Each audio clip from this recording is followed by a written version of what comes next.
Hello అండి, నా పేరు డాక్టర్ కారెడ్డి శ్రీధర్ రెడ్డి. నేను stapler and laser surgeon, treatment range hospital, KPHB colony, Kukatpally. ఈరోజు చూసుకుంటే చాలామందికి సర్కంసిషన్ తర్వాత ఎటువంటి జాగ్రత్తలు తీసుకోవాలనేది చాలామందికి ఐడియా లేదు. కొందరికి ఎలా చేసుకోవాలో ఐడియా ఉన్నా కానీ వాళ్ళు భయంతో చేసుకోకపోవడం కావచ్చు, కొందరికి చేసుకున్నా కానీ కాంప్లికేషన్స్ రావడము, చేసుకున్నా కానీ నొప్పి కావడం, ఇట్లాంటివన్నీ చాలా ఉన్నాయి. ఇటువంటి వారికి ఈ వీడియో చూస్తే మీకు ఒక ఐడియా వస్తుంది. అసలు సర్కంసిషన్ చేసుకున్న తర్వాత ఎటువంటి జాగ్రత్తలు తీసుకోవాలి. ఈ సర్కంసిషన్ చేసిన తర్వాత మన ట్రీట్మెంట్ రేంజ్ హాస్పిటల్లో చేసే స్టేప్లర్ పేరు కేఎస్ఆర్ స్టేప్లర్. ఈ కేఎస్ఆర్ స్టేప్లర్తో సర్కంసిషన్ చేసిన తర్వాత అక్కడ మనకు ఒక రింగ్ కనపడుతుంది. దాన్నే మనం సిలికాన్ రింగ్ అంటుంటాం.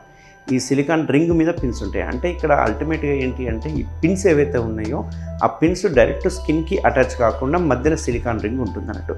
ఒకవేళ మనం చూసుకుంటే కనుక అంగం ఈ రకంగా ఉంటుంది. మనకు పిన్స్ అనేవి ఇక్కడ పడతాయి. సో పిన్స్ అనేవి ఈ రకంగా ఉంటాయి. అంగంకి చర్మానికి వెనకాల వైపున పిన్స్ పడిపోతుంటాయి. ఈ గ్లాన్స్ ఏదైతే ఉందో దీన్ని గ్లాన్స్ అంటాం. ఈ గ్లాన్స్ ముందరనే ఉండిపోతుంది. సో ఇది అల్టిమేట్గా సర్కంసిషన్ చేసిన సర్జరీ తర్వాత కనిపించే పిక్చర్. సో వీళ్ళకి ఏమవుతుంది అంటే స్కిన్ ఎప్పుడైతే ఉందో ఈ స్కిన్ మళ్ళీ ఓవర్లాప్ అవుతుంది. అంటే ఓవర్లాప్ అయిపోయి ఇది ఈ విధంగా కవర్ అవుతుంది. కవర్ కావడం వల్ల పిన్స్ అనేవి లోపలికి వెళ్ళిపోతాయి, ఇన్బౌండ్కి వెళ్ళిపోతాయి. లోపలికి వెళ్ళిపోవడం వల్ల వాళ్ళకి ఏమవుతుందంటే కడుక్కోవడానికి ఇబ్బంది అవుతుంది. వాళ్ళు పై నుంచి నీళ్ళు పోస్తుంటారు. బట్ పిన్నుల మీద పోయకుండా జస్ట్ గ్లాన్స్ మీద నీళ్ళు పోస్తుంటారు. అట్లా కాదు, కడుక్కోవాల్సిన మెథడ్ ఏదైతే ఉందో అది నేను ఇవాళ క్లియర్గా చెప్తాను. ఎప్పుడైతే పిన్నులు మనకి ఇక్కడ కనిపించినాయి అనుకోండి, పిన్నుల మీద నుంచి చర్మాన్ని వెనక్కి అనాలి. ఈ రకంగా వెనక్కి అనాలి. ఈ రకంగా వెనక్కి అనుకున్నప్పుడు ముందరున్న చర్మం ఏదైతే ఓవర్లాప్ అయిందో ఆ చర్మం మొత్తం వెనక్కి వస్తాయి. అంటే అల్టిమేట్గా మనకు పిన్నుల సైట్ ఏదైతే సిలికాన్ రింగ్ ఉందో వైట్ కలర్గా కానీ ఎల్లోయిష్ కలర్లో కనిపించే సిలికాన్ రింగ్ ఏదైతే ఉందో ఆ సిలికాన్ రింగ్ కనపడాలి. అంటే కనిపించేంత వరకు చర్మాన్ని వెనక్కి లాగాలి.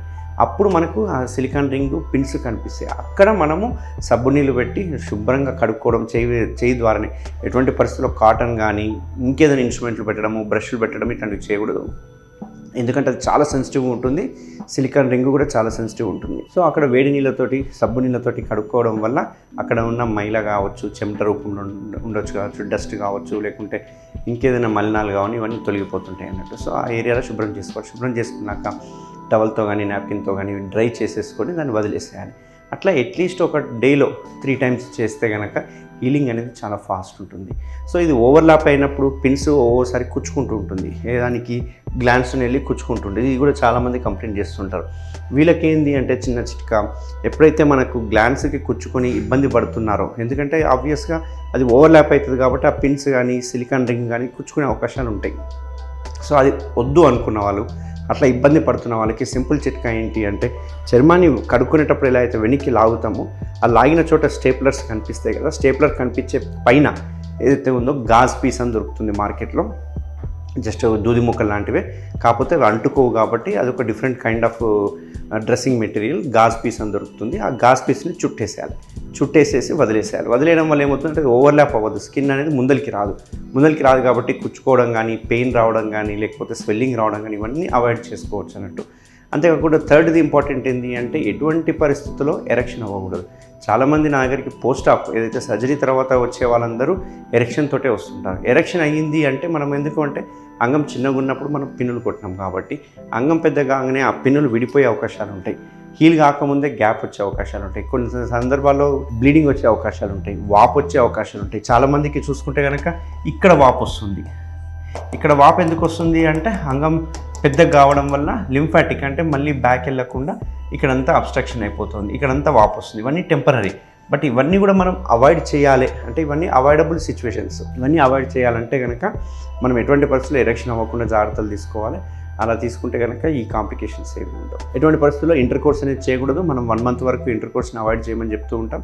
సో ఈ 2 జాగ్రత్తలు కనుక తీసుకుంటే కనుక ఎరెక్షన్ ఒకటి అండ్ క్లీనింగ్ మెథడ్ ఏదైతే నేను చెప్పానో ఆ క్లీనింగ్ మెథడ్లో కనుక మీరు కనుక ఖచ్చితంగా చేసుకుంటే కనుక 8 to 10 daysలో రింగ్ పడిపోతుంది అండ్ హీలింగ్ కూడా ఫాస్ట్ ఉంటుంది. డయాబెటీస్లో చాలామంది అనుకుంటారు ఏంటంటే డయాబెటీస్లో ఎక్కువ టైం పడుతుందేమో, హీలింగ్ కానీ చాలా టైం పడుతుందేమో. అటువంటిది ఏమి ఉండదు.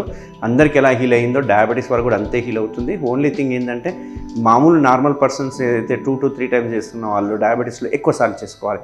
ఎందుకంటే అక్కడ సెక్రీషన్స్ ఎక్కువ ఉంటాయి కాబట్టి ఎక్కువసార్లు క్లీన్ చేసుకుంటే కనుక సేమ్ టైంలో వాళ్ళకు కూడా హీల్ అవుతుంది.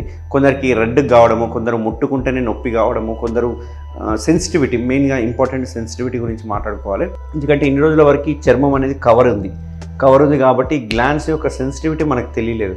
ఇప్పుడు చర్మాన్ని తీసేసినాం కాబట్టి ఆ గ్లాండ్స్ అనేది ఇట్లా ముట్టుకుంటేనే ఒక రకమైన జిల్లు అనే సెన్సేషన్ ఉండడం జరుగుతుంది. దీనివల్ల పేషెంట్స్ చాలామంది ఇన్నర్ వేర్ వేసుకోనికి ఇష్టపడరు. అండ్ బట్టకు తగిలినా, కాలుకు తగిలినా ఆ సెన్సేషన్ని తట్టుకోలేక కాలు దూరం పెట్టి నడవడము, తగలకుండా నడవడం ఇట్లాంటివి చేస్తుంటారు. బట్ నేను అందుకే చెప్తుంటాను, డే 1 నుంచి సర్జరీ అయిపోయిన నెక్స్ట్ మినిట్ నుంచే మీరు ఇన్నర్ వేర్ వేసుకొని తిరగాలి.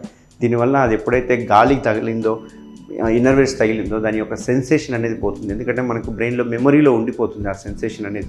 స్లోగా అది ఎరేజ్ అయిపోవడం వల్ల మీకు ఆ సెన్సిటివిటీ తగ్గుతుంది. మ్యాక్సిమం 3 to 4 days కంటే ఎక్కువ సెన్సిటివిటీ ఉండదు. ఆ సెన్సిటివిటీ ఉన్నన్ని రోజుల వరకు దాన్ని ముట్టుకోవాలన్నా, వెనికనాలన్నా ఒక రకమైన భయం ఉంటుంది. ఆ భయాన్ని అన్నిటిని పక్కకు పెట్టి మీరు కనుక ఈ రకంగా క్లీన్ చేసిందంటే ఖచ్చితంగా 10 to 12 daysలో ఈ ప్రాసెస్ అంతా అయిపోతుంది.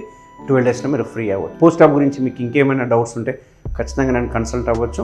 నేను ట్రీట్మెంట్ రేంజ్ హాస్పిటల్ అవైలబుల్గా ఉంటాను. Thank you very much.